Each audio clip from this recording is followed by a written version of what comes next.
Snap Judgment Studios. Daily Show correspondent Dulce Sloan and writer Josh Johnson are best friends who rarely agree on anything. On the new podcast called Hold Up with Dulce Sloan and Josh Johnson, they turn their hilarious, unpredictable, and legendary office banter into a war of words about topics big and small. Mostly small, from texting versus calling to club bangers versus conscious rap and everything in between. Listen to Hold Up with Dulce Sloan and Josh Johnson from The Daily Show every Thursday on the iHeartRadio app, Apple Podcasts, or wherever you get your podcasts. Odoo is the most popular open source ERP for many reasons. It's affordable, easy to use. However, most companies rely on Odoo because their applications are fully integrated. But wait, what does fully integrated mean? Imagine a mechanic. They don't waste time running around a shop looking for tools. They keep everything they need in one convenient toolbox. Odoo is just like that. But instead of a hammer or a wrench, you get applications for every aspect of your company. They're always connected and communicating with each other, letting you stay up to date at all times. For a free trial, visit odoo.com/snap. That's odoo.com/snap. So many times, the first casualty of loss is truth. Instead of a clear-eyed reflection at what happened, we avoid talking about the thing. Head in the sand, full speed ahead, don't look back, or even worse, people, well-meaning people will revert to platitudes, thoughts and prayers. You will never receive more than you can handle, or they might even tell you that time heals all wounds. And I think that's why I love today's story so very much, why it's so beautiful, because it finally tells the truth about one of the hardest subjects ever. And even still, this is not a story about suicide. This is a story about a boy. A boy called Finn who loved to fish and play baseball and write poetry and embroider. It's a story about what happens to a small Vermont community as it staggers forward after unspeakable tragedy. And I love the people who open themselves to share their truth. It's a true gift to all of us. And I know when you hear it, you're going to love them too. From our friends at the Rumble Strip podcast today on Snap Judgment, we proudly present Finn and the Bell. He'd write little notes to find in weird places. You know, he'd write notes on logs. So when we would, you know, in the winter, deep in the winter, go out to get wood for the fire, there'd be like a, "Hi, Mama, I love you." I found one of them this summer. I was afraid I was going to, but also really wanted to. I couldn't decide which way I wanted to go with that. He just recognized coziness and was always trying to create that. What, you know, the blanket felt like was important, or like, let's get our pajamas on, you know, and let's, you know, we make cookies. He just recognized the importance of little things you could do to make day-to-day life so much exponentially better. And he was determined to do that all the time. He appreciated leaving the light on all night so there would be a bunch of moths in the morning. Or he appreciated a perennial garden and would say, like, look at their perennial garden. You know, or a compost pile, a perfect song being played at the perfect time. What did he look like? He wasn't very tall. He was 5'7", or he had when he was little, he had really long hair, like down close to, you know, his hip bones probably. And then as a teenager, he would let it grow. down past his shoulders, cut it, let it grow long again. But then, about a month before he died, he cut it. That's something I think about a lot. Yeah. That's Tara, Finn's mother. Finn Rooney killed himself on January 3rd, 2020, in the afternoon after school. This story will not explain why he did this, as if anyone can explain why a person takes his own life. Suffice to say that not a single person in his life predicted this. There were no signs. The closest one can say is that there was a flash of high emotion that comes with youth, and there was a gun nearby, and bullets. This is not a story about suicide. It's a story about a boy called Finn Rooney who lived in Walden, Vermont, near Hardwick, with his mother Tara and brother Lyle, and occasionally his father Alex, who is a long-haul truck driver. A boy who loved to fish and play baseball. He played the euphonium not very well. He was the student body president, and right before he died, he had an idea about a bell. This is Finn's friend Alex talking about the town of Hardwick. Well, Hardwick's more like they got pretty much everything to a certain extent. There's a couple grocery stores, but they ain't big by any means. There's a Walgreens. There's a couple banks, 2 hardware stores, gun shop, a Ford dealership. So there's not a whole lot, but it's definitely more than what Greensboro has. And what are the people like in Hardwick different from Greensboro?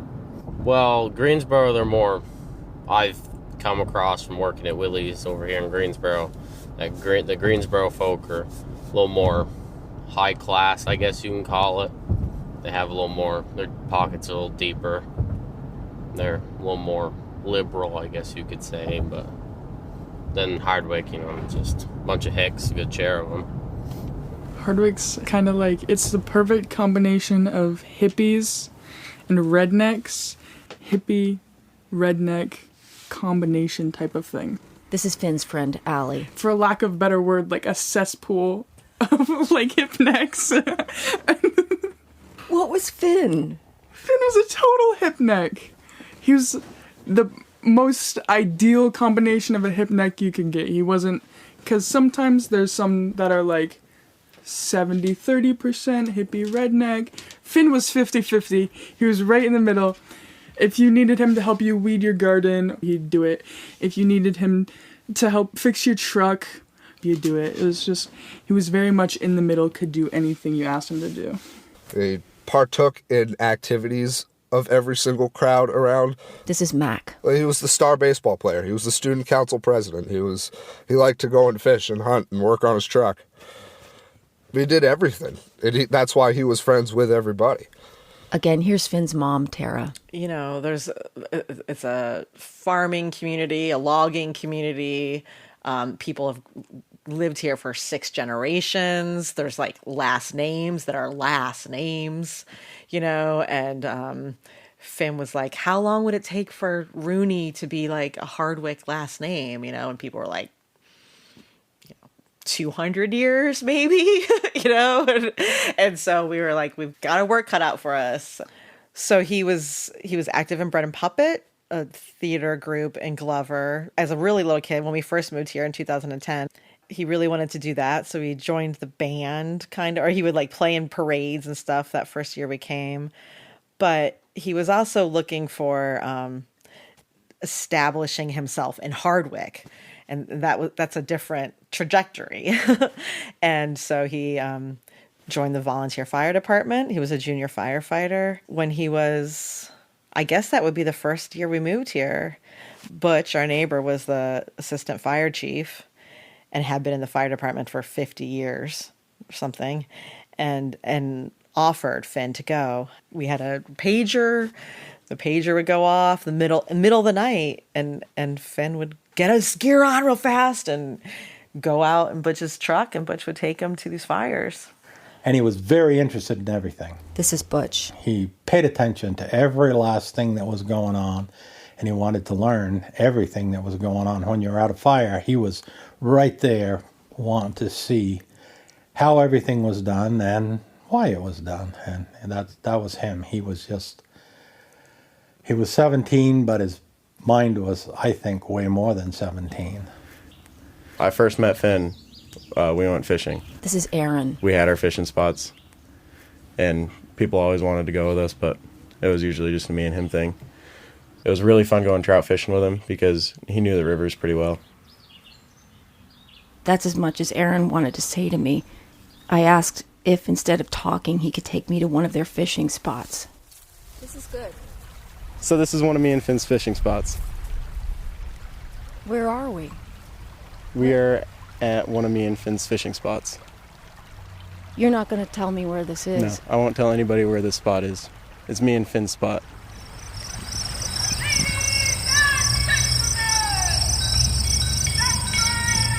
This is the sound of the Bread and Puppet Circus.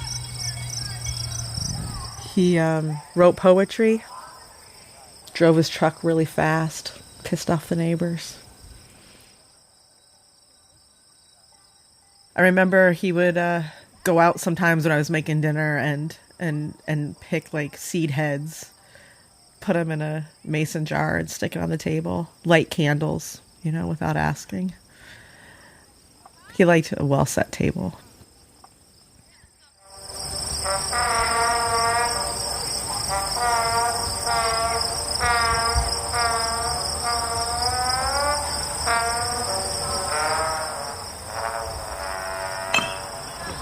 That's it, Finn! Woo! This is Mirko, Finn's baseball coach. Finn had this glove that was given to him, and during the game the strings would break and we'd restring it, and we're like, try to give him a glove, and he's like, Coach, this is the glove. And he had these cleats that were duct taped up. There's a new pair of cleats that were given to him. He never had metal cleats, and at this level they can wear metal. And then I see him at practice, he's wearing his old duct tape cleats up, and I'm like, Finn, you got a new set of cleats? Coach, those are for games only. I wear those for games. So then after every game, he'd take them off and wipe them down and put them back in the box.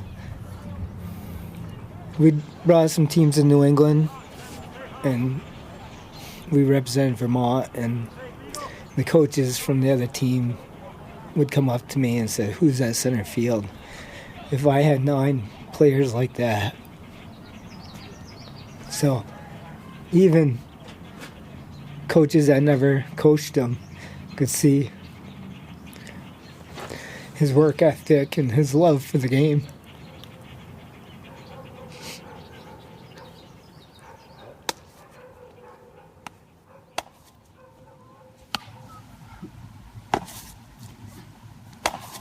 Lyle and Finn would, every day for hours, that was the sound of summer, was like the sound of a ball getting into a glove. Come on, Lyle, like, let's go outside. And I find baseballs in the yard, in the field all the time still. Because before we had the sheep, the grass would just get too big and they'd lose them. The ball, that sound.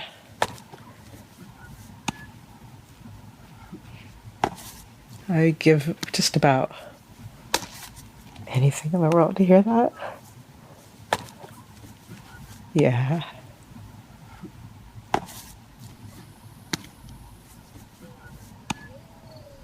In just a moment, we're dropped into the heart of a community. Stay tuned.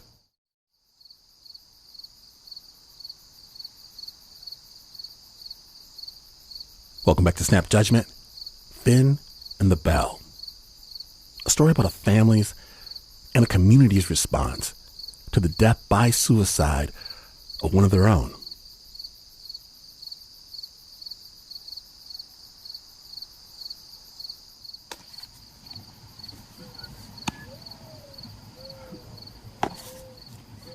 It was a Friday evening, and I was at home and the phone rang. This is Hazen Union High School principal David Perigo. It was our director of guidance, telling me that she had some horrible news. And I said, okay.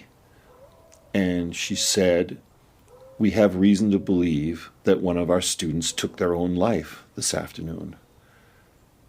And I shook my head and just said, how do we know that? What do you mean we have reason to believe? And who are we talking about? And when she told me that we were talking about Finn Rooney, I just didn't know what to make of it. And, within a couple hours, we had confirmed that it had happened. And I went to bed that night thinking, I don't know what to do. I want to go to sleep and I want to wake up and I want this all to be gone. And I went to sleep that night, and when I woke up this morning, I was like, we've just had a terrible thing happen to our community. It's really big, and we got to step into this and figure it out. And finally, that morning, in a conversation with Finn's mom, Tara, we had to have that conversation about how we were going to deal with this in the community. We had to communicate to the larger community that this had happened. But from the very beginning, Tara was very clear. We are not going to back away from the fact that this was a suicide. This was a suicide. And I can't tell you how helpful that was. I mean, that lifted such a burden from our shoulders about trying to pussyfoot around some kind of gentle way of breaking this to people that was going to be half true, because everybody in this community knew exactly what had happened. And I give Finn's family enormous credit. They were generous in their grief, and that was so helpful to the rest of us who were trying to figure out, where do we fit here? Where do we fit in? People just rallied around us, like a GoFundMe and a meal train and somewhere for us to stay for a couple of weeks. Boxes of toilet paper and tea and bourbon, so much bourbon, and and Lyle plays basketball, and I went to the games, which I can't believe now because I was sort of in serious shock still then. And we would sort of walk and there would almost be like a sea parting, but not obnoxious. I can't explain it. It was just reverence almost. That's not the right word. Reverence isn't the right word. It was just care. They'd play the national anthem, which is obviously a big thing for baseball. And I was a mess, sobbing every time they play the national anthem.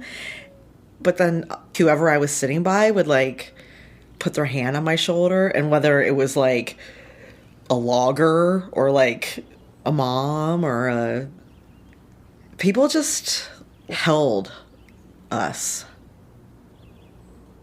Tom Gilbert from Black Dirt Farm set up this bonfire where he burnt rafters from his barn, 100-year-old very special rafters, and hundreds of people from town came, and there were snow machines, and there were farmers on John Deere's singing hippie songs, and it was deep during the primaries, so politics were just really ugly at that time.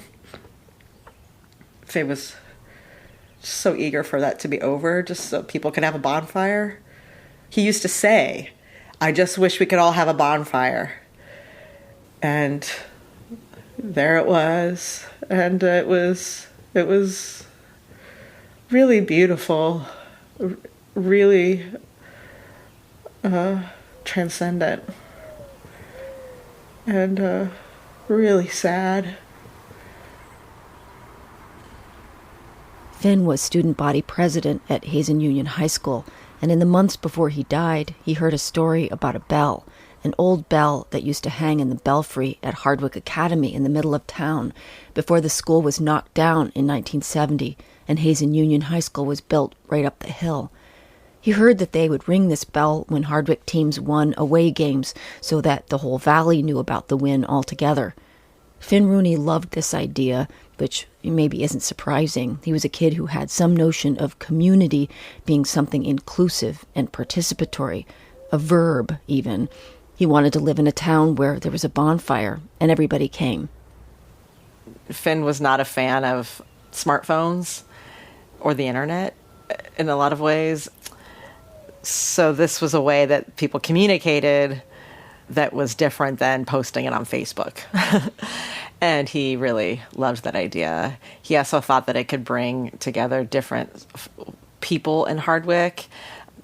The whole election and stuff was really bumming him out, and he thought this was a way of everybody would be excited to hear the bell. So he ran for student body president, and that was sort of his main platform, was that he was going to get the bell back to Hazen. And there was, yeah! And actually everybody was like, what do you... Kids didn't know about the bell, but he explained that there used to be this bell and that he was going to get the bell back. But that he also didn't want it just to be for sports, that he was going to make it like if somebody won a spelling bee or if somebody was born, that they would ring the bell. We talked about it a lot at dinner. His dad says he remembers Finn being in his truck and talking about the bell. Like it was just this thing. And so then when he died, quickly, there was a lot of talk about getting the bell. It sort of took on a life of its own. Finn passed away in early January, the first week of January. And his passing just rocked the community at a level that was inexplicable. No one would have ever believed that this could have happened to Finn. So when Finn passed, the community was in shock for quite a long time. And this memory of this dream that he had about the Hardwick Academy bell began to resonate with people. It turned out some people in town didn't want to give up the Hardwick bell, but then Dave Perigo got a call. There was another bell lying on the bank outside the Greensboro Town Hall. It was the bell from the old Greensboro School, which also had closed when the schools unionized and Hazen was built. And the people of Greensboro were glad to donate it to Hazen. The fact that he felt strong enough that Hazen's community could use a bell that would bring the school together for all of our high points, games and graduations, just to ring out. I think that's a wonderful thing, and surprisingly no one had come up with that before. This is Greensboro Town Clerk Kim Greaves. Everybody was supportive of having our bell taken care of in a way that obviously we had not done. And I mean, it's got a wicked, beautiful tone, and I think it's going to be spectacular. As old as it is an incredible tone. So it's going to, hopefully, all the games and the graduations, that'll ring forever, and it will be restored to its glory. My truck's an 83 Chevy K30. It's a single cab long bed. It's a 8-inch lift, 40-inch tires. Makes about 500 horse. I've had some transmission problems recently, but let's hope it holds together for today's mission. Finn wanted to bring this bell to Hazen, and Finn's family asked if I wanted to haul the bell with my Chevy. I mean, it is a really sharp-looking truck, but... Are you nervous? Yeah, I am. I don't know if my truck's gonna hold together. I got the whole town of Hardwick and Greensboro on my shoulders, so I don't need to mess this up by any means. But if my truck does die, then Finn would have definitely appreciated that. Like a little circle in front of the school. Okay, if you're going right around the circle and come out on the other side. Yeah, that'd be beautiful. So on a rainy day in the spring, people gathered in the parking lot at the Greensboro Town Hall for the moving of the bell. Baseball players, Butch and the Walden Fire Department, town clerks and farmers and the Bread and Puppet Band, and Alex with his enormous bright red truck.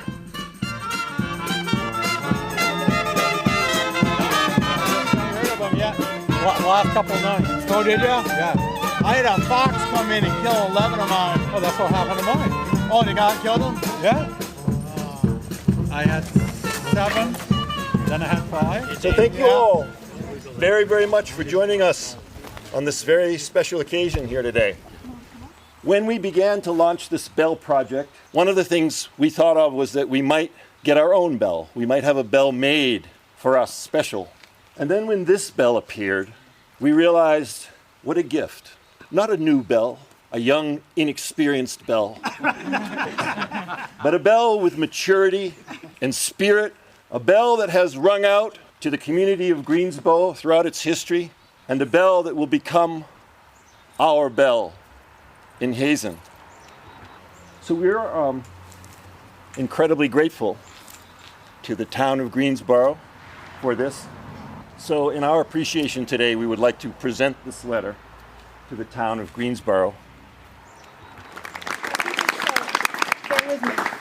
Dear Greensboro Select Board and residents of the town of Greensboro, on behalf of our entire union, I would like to extend our deepest thanks to our friends and fellow union members of the town of Greensboro for your gracious gift of the former Greensboro school bell to Hazen and the entire union. The gift has allowed us to advance a dream first articulated by our former student body president, Finn Rooney, to bring a working bell back to Hazen to once again ring out over the hills and the valleys of our community, to inform, to celebrate, to unify, and to heal, a theme that is a tremendous part of our beloved Finn's legacy. Today we plan to welcome your bell to its new life as our union's bell. We commit to caring for it in its new home and respecting its great history as it begins its new life and mission to once again and into perpetuity sound its golden tone across our beloved greater community.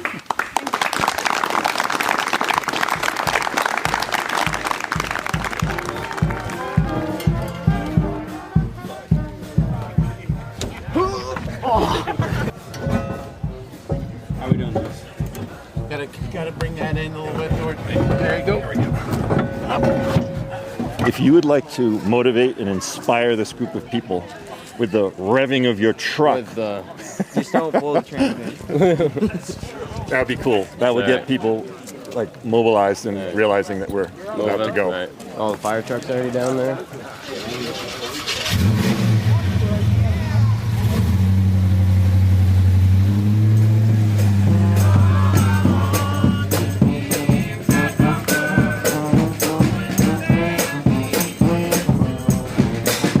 And so Alex and Lyle and a few other guys loaded the bell into the back of Alex's 83 Chevy K30, and the whole party, along with the Walden Fire Department and the Bread and Puppet Band, convoyed down to Hazen Union to deliver the bell to its next home, just like Finn wanted.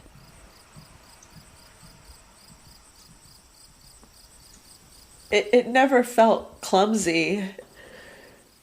It was like so not clumsy in a town that maybe a lot of people consider clumsy and sort of, Hardwick. I mean, there's all sorts of jokes about Hardwick.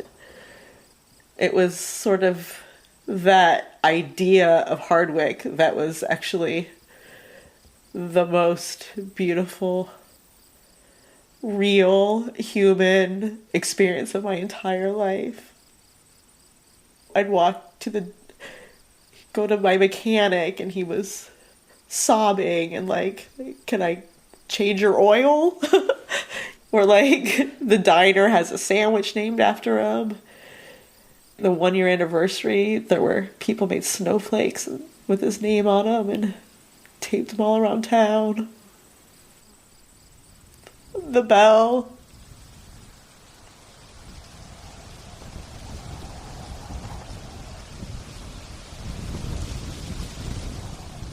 He came home.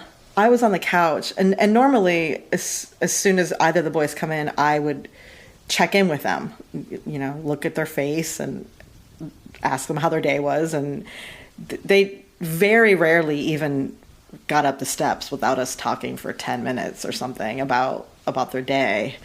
But this day, was different, and his dad caught him at the door.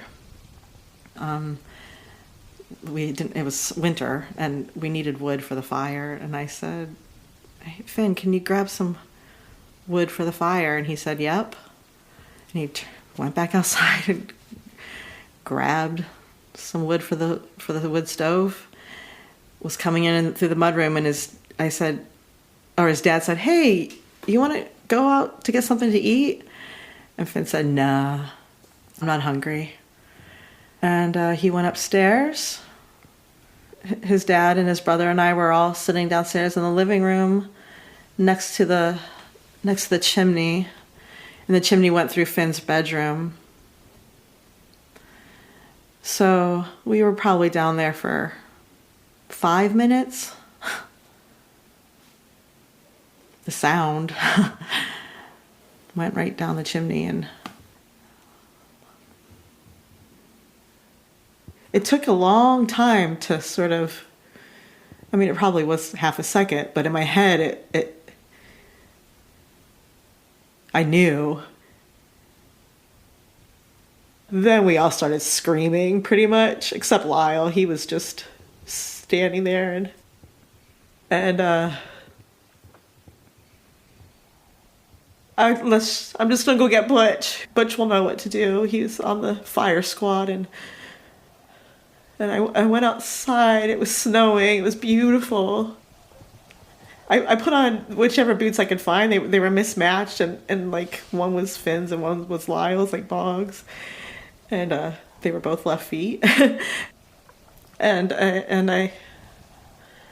it was like I was watching it all. I can't explain, but not what, like it's not that I wasn't present. I was like fully present, but also like watching it at the same time. I don't know if that makes any sense, but I got to their barn.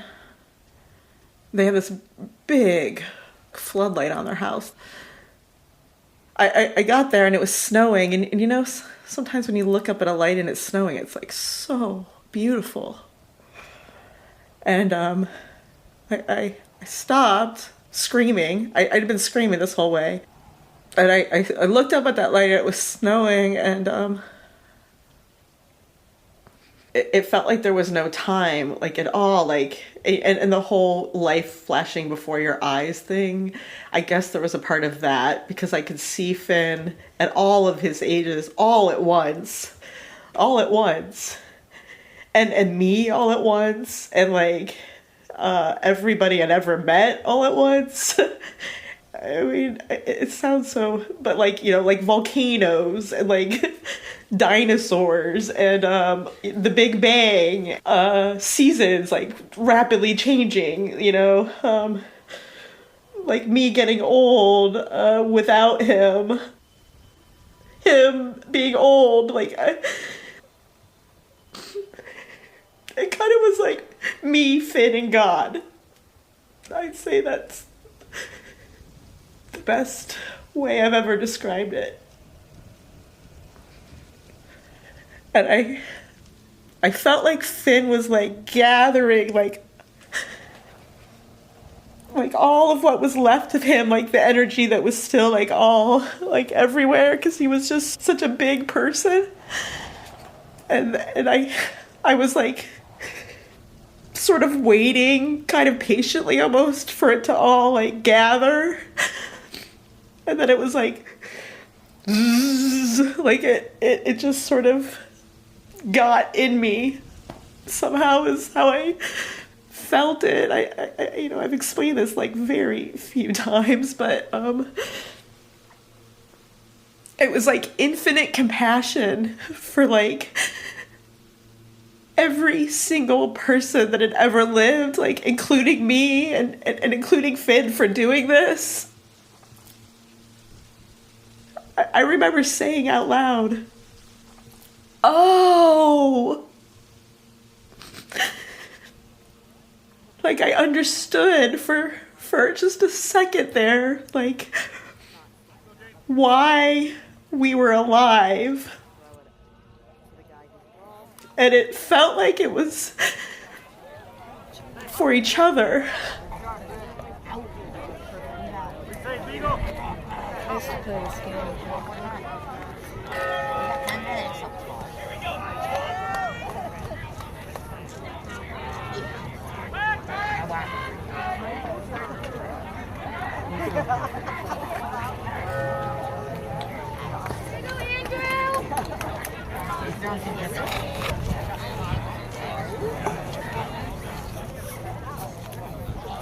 Oh my God, hi!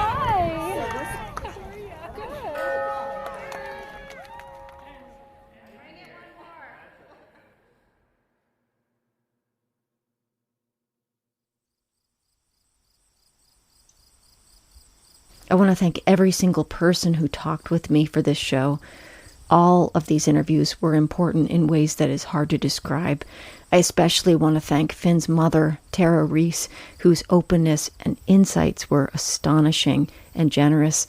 I also want to thank my friends Amelia Meath, Tobin Anderson, Claire Dolan, and Mark Davis, without whom I could not have made this show. And if you like this story, please send it to people who you think might like to hear it too. Thanks a lot for listening.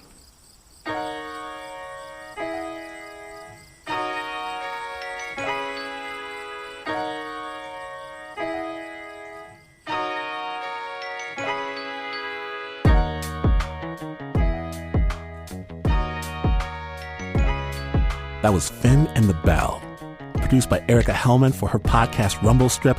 This is a podcast you need to know about. Big thanks to Tara Reese for her insights and for her courage in the making of this show. And thanks to all the people of Hardwick, and thanks as well to the Bread and Puppet Band. Now, if you or someone you know needs support, the National Suicide Prevention Lifeline telephone number is 800-273-8255.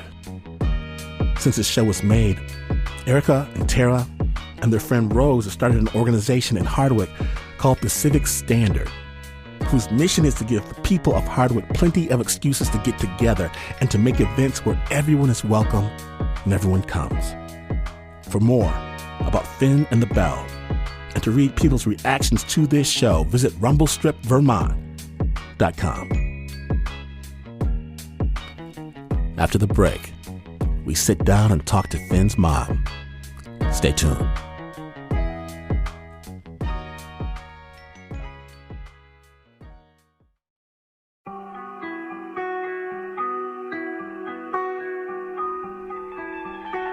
Welcome back to Snap Judgment. My name is Glenn Washington, and we just heard the amazing audio story Finn and the Bell from the Rumble Strip podcast. And right now, I'm lucky enough to sit down with Finn's mother, Tara, and really just speak to her about opening up.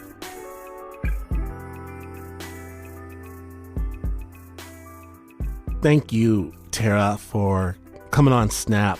I really appreciate it. Every parent that listens to your story, they have to put themselves in your place. And I'm a parent. Imagining that space that you were in and knowing myself, I know that my world would get smaller and darker, but you went the other way and you let people in. I guess the way that you dealt with this situation, was that an echo of Finn? Yes.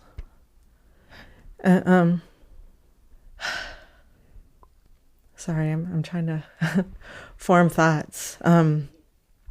He was still so present. He was so present with everybody, right off the bat. And like everybody wasn't afraid to feel his presence, and it was remarkable. And then everybody sort of knew it was remarkable. And so then it just kept growing. And that felt like Finn. But I mean, it was like everything felt holy. A baseball game afterwards felt, like everybody was just a little bit closer to truth. Wow. You said holy.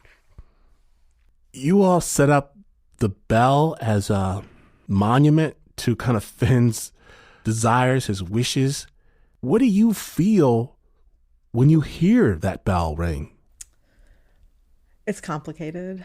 I mean, even, truthfully, even the bell happening is complicated, was complicated. The bell, I actually rang it yesterday. Really? Why? This bell, because the rope is usually wrapped up, but the soccer team must have won a game the night before and they hadn't wrapped it back up. And I teach at the school. I facilitate a class, and the woman who I facilitate the class with, it was the anniversary of her father's death. And we were walking outside and the rope was dangling, and I said, I'm going to ring that bell. It was the middle of the day at the school. So I told the attendance lady, hey, it's not some, wily teenagers ringing it. It's going to be me. And then I went out and rang it. I had never done that before. And I mean, it's beautiful when you're right underneath that bell. It's amazing. I mean, there's a whole other story about everybody who banded together to get that bell refurbished and actually hung, and people working together to actually make that happen was a whole other thing. That's kind of what I wanted to ask you about. One of the words that keeps coming up is community. And it feels like you had an embrace in a way that maybe I certainly didn't see coming. I wonder how it felt to you. Yeah, I also didn't see it coming. I was sort of expecting to be ostracized, to be honest. and I don't know where that idea came from. I think I know I had, preconceived ideas of what kind of teenagers killed themselves, if I'm honest. And, I'm sorry to be blunt, but you've been blunt with us this whole time. Yeah, I appreciate yeah, it. You really have been. I think that's the guiding light of this story. You've told us your own truth. So please don't stop now. I thank you. I think everybody in Snap Nation thanks you for just telling the truth. I wept with you, and we've never met before. And I laugh with you too when I think about this brilliant, beautiful boy. I've got a brilliant, beautiful boy. Yeah. A ridiculous boy. Mm-hmm.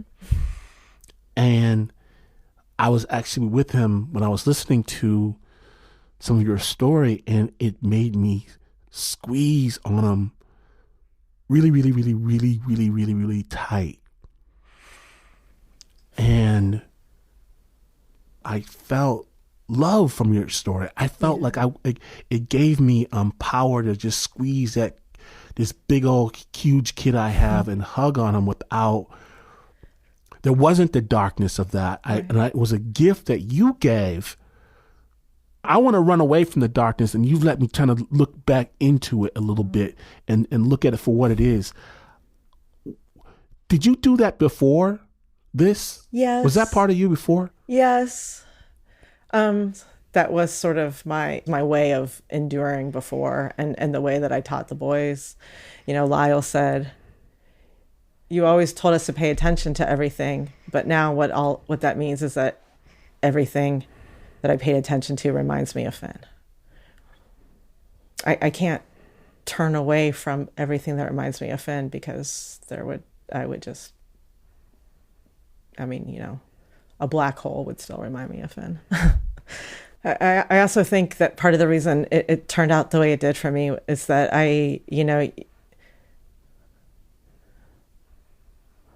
when your kid kills himself, I cannot. Guilt is for every,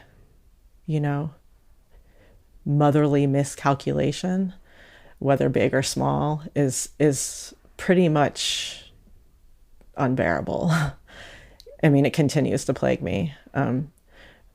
But in order to keep going, you have to start forgiving yourself. And what that did for me is also made it easier for me to forgive everybody else. Does that mean forgiving Finn? You know, I haven't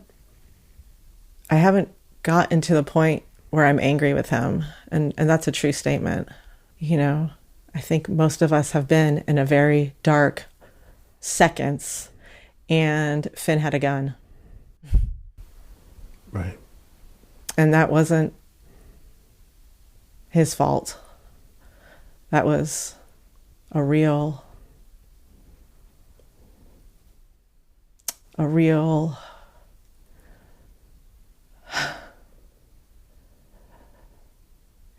you know, I mean, I always bought organic strawberries, but he had a hunting rifle. You know, you think something that makes absolutely no sense to me now. I can't even say it. It sounds so ridiculous, but that's just how it was. He never even hunted. He would walk in the woods with a hunting gun because that's what the boys around here did. You mentioned despair and how so many people are going to benefit from hearing you speak so openly about your experience. It's such a gift. Thank you. And it's such a gift. No one, I guess one of the things, no one ever wants to talk the truth about certain situations, and you actually are, and it's so rare and so honest and so true. And you also talk about the truth about despair. And I'm wondering, like, where's your power coming from? Where is this light coming from right now from you? I mean, I have amazing friends. I have Lyle, who is still, you know, getting out of bed every morning and throwing a baseball. And, you know, Lyle is a big part of it. Solitude. You know, I spend a lot of time trying to figure things out. You know, and I can choose to explore what this is like. And that's what I'm doing. And I can choose to tell people, because I couldn't find, I mean, I, you know, Googled the shit, excuse my language, out of like parents wanting to talk openly about what this was like. And there's not a lot out there. 'Cause I looked. There's support groups and stuff, you know, but I don't, that doesn't work for me. And I'm not disparaging it. If it works for somebody else, like, go get them. But for me, this feels like it's my job, and it's my duty to Finn. You know, I think, you know, this was a spontaneous, really bad decision. That we are all left with living for the rest of our lives. And that's not going to stop. You know, it's a hard reckoning. I know that death is, that is a universal thing that happens. And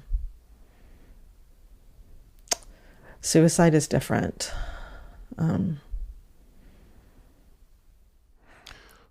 Well, Tara, is there anything that I haven't asked you that you'd like to talk about? No, I mean, yeah, I know I'm not the best interviewer. I sort of. You're the most amazing interviewee of all time. Thanks. There you go. Tara, I am blown away. I am honored. I am grateful. Erica made a wonderful story. I'm in audio, and I hear a lot of stories. Sure. And I love this story so much, and I really, really thank you for your openness and allowing it to be made. Thank you, and you know, endless thanks to Erica and for you to be giving this for her as well. You know, I mean, well, I can't wait for everyone to hear it, and love to your entire family. Seriously. No, thank you so much. Thank you. Take care of you and yours as well. I'm taking care of them a lot better thanks to you. A lot more consciously. Excellent. That's all I can hope for everybody. And I appreciate you telling me that. Thank you. It's true. Thank you. Have a good day. You too. Take care. Thank you, Tara. Thank you, Erica. To learn more about Finn and the Bell, visit rumblestripvermont.com. Think about where you've just been, what you've just heard, what you've felt, and know that hours of amazing journeys on the Snap Judgment podcast are available right now, wherever you get your podcasts. And please know that this is not the news. No way is this the news. In fact, you could tell everyone that you care about how much you love them. You can tell them right now, right this minute, even the ones you're angry with, especially the ones you're angry with. You could do that, and you would still not be as far away from the news as this is, but this is TR.